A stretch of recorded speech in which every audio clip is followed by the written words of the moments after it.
सन्माननीय आमदार महोदय, आपणही मागील काळामध्ये शेतकऱ्यांसाठी अनेक आंदोलने केलेली आहेत, शासनाकडे न्याय मागितलेला आहे, तेव्हा आपण आतंकवादी होता का? मान्य आहे, आपण सत्तेतील आमदार आहात, वरून एखादा आदेश आला तर तो तंतोतंत आदेश पाळावा लागतो, पण या आंदोलनाच्या बाबतीत आपण वरिष्ठांच्या भूमिकेचा कित्ता न गिरवता आपल्या मनातील जर का आपण भावना व्यक्त केली असती ना, तर आंदोलकांना आपल्या बाबतीत त्या ठिकाणी अस्मिता वाटली असती.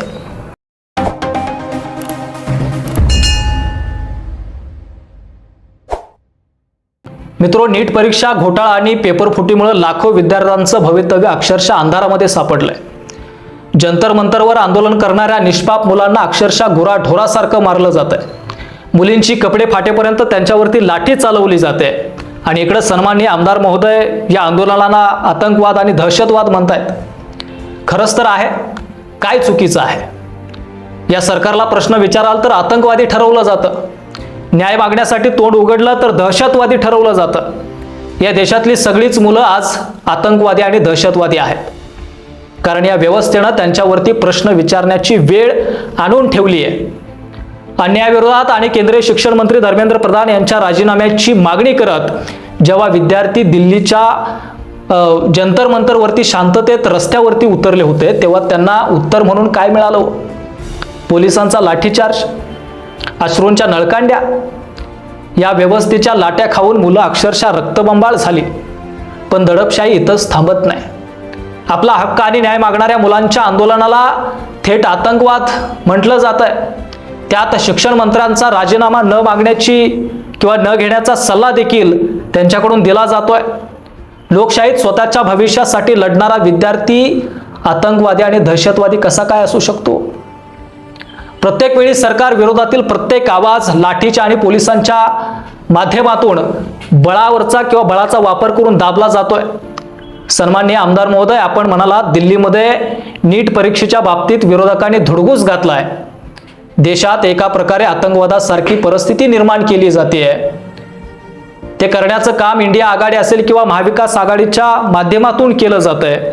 माझी सरकारला विनंती आहे की अशा आतंकवाद्यांना लोकशाहीच्या मार्गाने जशास तसं त्या ठिकाणी उत्तर दिलं पाहिजे. ज्या पद्धतीनं हे वातावरण बिघडवत आहे, त्यामुळे धर्मेंद्र प्रधान यांचा राजीनामा सरकारनं अजिबात घेऊ नये अशी भूमिका आपण मांडलीत.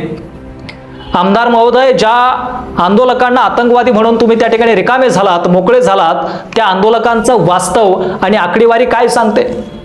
देशभरातून 24 लाखांपेक्षा जास्त विद्यार्थी वर्षानुवर्ष रात्रीचा दिवस करून नीट परीक्षेची तयारी केली होती. त्या विद्यार्थ्यांनी 30 ते 50 लाख रुपयांना प्रश्नपत्रिका विकला गेल्याचा थेट खुलासा झालाय. खुद्द सीबीआय आणि बिहार पोलिसांनी 30 पेक्षा जास्त आरोपींना आणि एजंट्सना त्या ठिकाणी अटक केली आहे.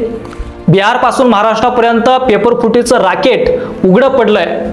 67 विद्यार्थ्यांना पैकीच्या पैकी 720 गुण मिळवून संशयास्पद निकाल समोर आलाय.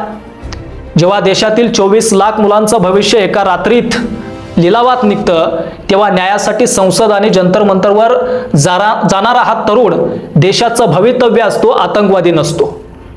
पण या यंत्रणेच्या आणि मंत्र्यांच्या अपयश झाकण्यासाठी भ्रष्टाचारावरती प्रश्न विचारणाऱ्या विद्यार्थ्यांनाच दहशतवादी आणि आतंकवादी ठरवून त्यांच्यावरती लाठ्या उगारणे ही सरळ सरळ दडपशाही आहे.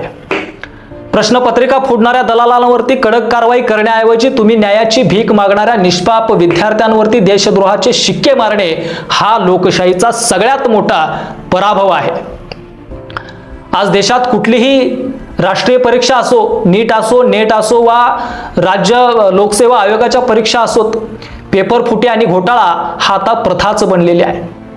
NTA सारख्या ज्या राष्ट्रीय संस्थांवर देशातील कोट्यावधी तरुणांच्या भविष्याची जबाबदारी होती, त्या संस्था आज भ्रष्टाचाराचे अड्डे बनलेले आहेत. गुणवत्तेपेक्षा पैशाच्या जोरावर आणि ओळखीच्या बळावर डॉक्टर, अधिकारी आणि प्राध्यापक बनवले जात असतील तर या देशातल्या तरुणांचं भविष्य कोणाच्या हातात सुरक्षित आहे, याचं तरी उत्तर द्या. एका बाजूला तरुणांना रोजगार नाही, दुसरीकडे शिकणाऱ्यांच्या हातातून परीक्षांचे कागद फुटून स्वप्ने त्यांची त्या ठिकाणी हिरावली जात आहेत. आणि जेव्हा थकलेला तरुण जाब विचारायला रस्त्यावरती उतरतो, तेव्हा त्याच्यावरती लाठ्या चालवून त्याला देशद्रोही किंवा दहशतवादी ठरवलं जात आहे. बेटी बचाओ बेटी पढाओ आणि युवा भारताच्या घोषणा देणाऱ्या सरकारनं देशातील तरुणांना बेरोजगारी, नैराश्य आणि पोलिसांच्या लाठ्यांव्यतिरिक्त नक्की दिलंय तरी काय? पैसा आणि सत्ता अहंकाराच्या नशेत धुंद असलेल्या व्यवस्थेनं आज देशाची संपूर्ण गुणवत्ता आणि भविष्याचा पायाच नासवून टाकलाय. आज देशात बेरोजगारीचा दर गगनाला भिडलाय. महागाईनं सर्वसामान्य लोकांचं, ग्रामीण भागातील माणसांचं कंबरडं मोडलंय. उरली सुरली आशा असलेल्या शिक्षण व्यवस्थेचा तर थेट लिलाव मांडला गेलाय. तरीही सत्ताधारी मंत्री आणि त्यांचे आमदार कुठल्या भ्रमात जगतायत? देशातील 24 लाख मुले जेव्हा रस्त्यावरती उतरून न्याय मागतात तेव्हा त्यांच्याशी संवाद साधायला, त्यांचं सांत्वन करायला किंवा त्यांच्या पाठीवरती हात ठेवायला केंद्र सरकारकडे 1 मिनिटाचा वेळ नसतो. पण त्याच मुलांवरती पोलिसांच्या काठ्या चालवायला आणि त्यांना दहशतवादी ठरवून अपमानित करायला या सरकारची यंत्रणा 1 मिनिटात तत्पर होते. सत्ताधाऱ्यांना वाटतंय की लाठीचार्ज करून, गुन्हे दाखल करून विरोध मोडीत काढता येईल.